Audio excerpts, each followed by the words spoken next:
Hello दोस्तों, स्वागत है आप सभी का आपके अपने चैनल द साइंस टॉप में। अपने जावास्क्रिप्ट के लास्ट वीडियो में हमने पढ़ा था प्रिमिटिव और नॉन प्रिमिटिव डेटा टाइप्स के बारे में। अब उसी प्रिमिटिव डेटा टाइप में से हम पढ़ने वाले हैं नंबर डेटा टाइप के बारे में। जावास्क्रिप्ट के अंदर नंबर डेटा टाइप क्या होता है, तो देखिए, जावास्क्रिप्ट में नंबर्स एक प्रिमिटिव डेटा टाइप है जो कि न्यूमेरिक वैल्यूज को रिप्रेजेंट करने के काम में आता है। न्यूमेरिक वैल्यूज क्या है, तो जिनमें सिर्फ नंबर हो, कोई टेक्स्ट नहीं। एग्जाम्पल के लिए 1, 2, 3, -3, -100, 1 लाख, 2.3, -2.3 मीन्स कोई भी ऐसा डेटा जो कि नंबर से बना हो वो वैल्यूज न्यूमेरिक वैल्यूज कहलाएंगे। अब कई सारे प्रोग्रामिंग लैंग्वेजेस नंबर्स को इंटेजर और फ्लोटिंग पॉइंट नंबर इन दो कैटेगरीज में बांट के रखते हैं। इंटेजर्स क्या होते हैं, तो ऐसे नंबर जो कि या तो निगेटिव हो, या तो पॉजिटिव हो, या तो जीरो हो, लेकिन उसमें कोई भी पॉइंट नहीं होना चाहिए। एग्जाम्पल के लिए 1, 2, 3, -3, -100, 1 लाख, इनमें कोई भी डेसिमल पॉइंट नहीं है, इसलिए ये इंटेजर नंबर कहलाएंगे। वहीं फ्लोटिंग पॉइंट नंबर वो होता है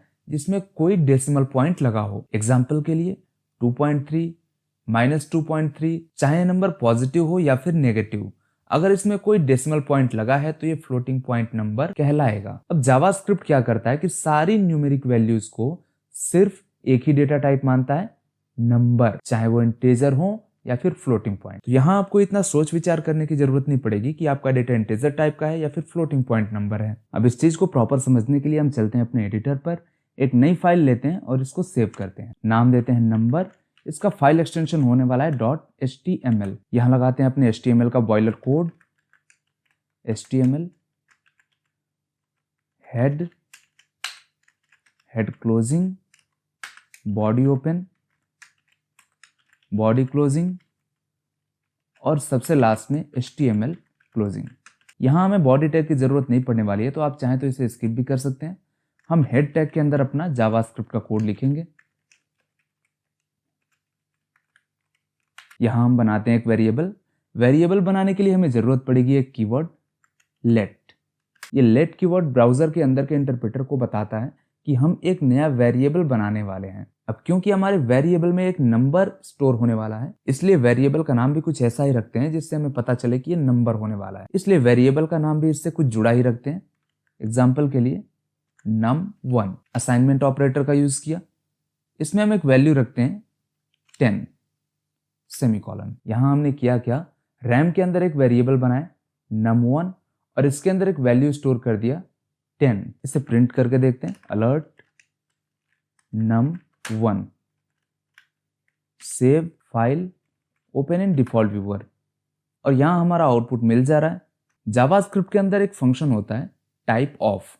इस फंक्शन को जब हम यूज करते हैं तो ये रिटर्न में हमें उस डेटा का टाइप देता है। तो हम चेक करते हैं इस num1 नाम के वेरिएबल का डेटा टाइप क्या है, टाइप ऑफ किसका, तो num1 का। अब यहाँ दिक्कत ये है कि ये जो टाइप ऑफ फंक्शन है ये हमें रिटर्न तो कर देगा डेटा टाइप, लेकिन हम उसे आउटपुट के फॉर्म में देख नहीं पाएंगे। तो इसके लिए हमें इस टाइप ऑफ फंक्शन को आउटपुट के लिए अलर्ट फंक्शन के अंदर रखना पड़ेगा। यहाँ लगाते हैं अपना अलर्ट फंक्शन, ब्रैकेट ओपन और लास्ट में चल के bracket close, save file, open in default viewer.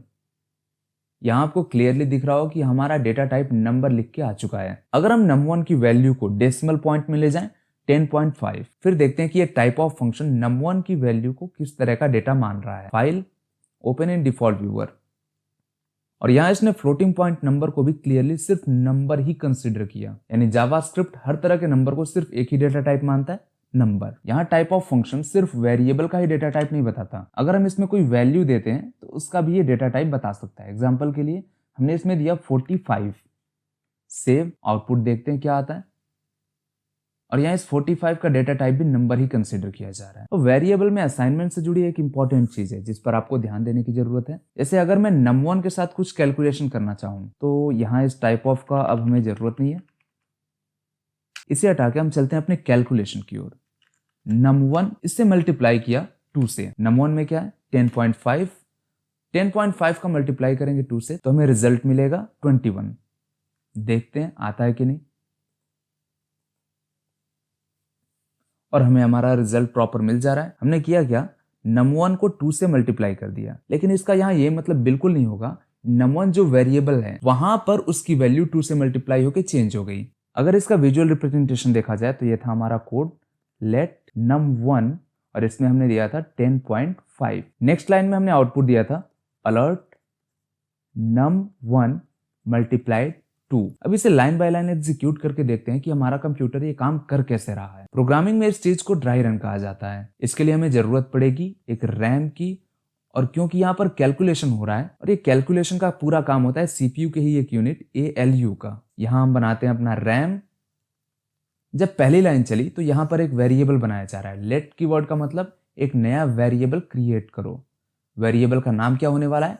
num1। इस वेरिएबल में वैल्यू क्या असाइन की जा रही है? तो 10.5। नेक्स्ट लाइन में हमने क्या किया? अलर्ट फंक्शन का यूज किया और कुछ कैलकुलेशन किए उसमें। अलर्ट फंक्शन का काम क्या है? तो अलर्ट बॉक्स में आपको आउटपुट देना। अब क्योंकि यहाँ कुछ कैलकुलेशन हो रहा है इसलिए ALU का भी काम लगेगा। कैलकुलेशन हो क्या रहा है? num1 multiplied 2।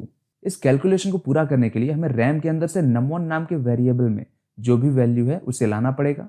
num1 की वैल्यू है 10.5, मल्टीप्लाई हुआ 2 से, रिजल्ट मिला 21। अब देखिए इस स्टेटमेंट में यहाँ कहीं भी असाइनमेंट नहीं हुआ, तो ये कैलकुलेशन 21 तो हुआ, लेकिन ये 21 जाके num1 में स्टोर नहीं होगा। अगर हमें ऐसा करना होता तो हमें लिखना पड़ता num1 मल्टीप्लाई 2 और इसे असाइनमेंट ऑपरेटर के जरिए हम असाइन कर देते num1 नाम के वेरिएबल को वापस।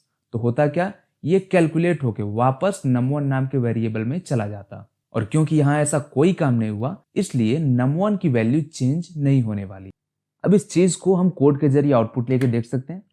अलर्ट, और इसमें हमने रखा num1 वेरिएबल को। यहाँ हमें क्लियरली दो आउटपुट मिलने वाले हैं। सबसे पहला आउटपुट num1 में 2 से मल्टीप्लाई किया जाएगा और इसके बाद एक और आउटपुट मिलेगा जो कि num1 की वैल्यू को शो कर रहा होगा। इसे ब्राउजर में देखते हैं। 21 हमारा पहला आउटपुट, और नेक्स्ट जो है 10.5, यानी कि अभी भी num1 की वैल्यू चेंज नहीं हुई क्योंकि हमने कोई असाइनमेंट नहीं किया। अगर हमें असाइनमेंट करना होता तो हमें कुछ ऐसा लिखना पड़ता num1 assignment operator num1 multiply 2। अब देखते हैं num1 की वैल्यू आउटपुट में क्या आती है। और अब की बार num1 की वैल्यू चेंज होकर 21 हो गई जो कि क्लियरली विजिबल है।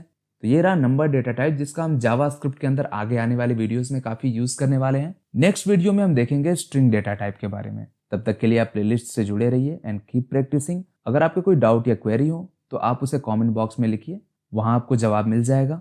तब तक के लिए मैं आपसे विदा लेता हूँ। Thank you.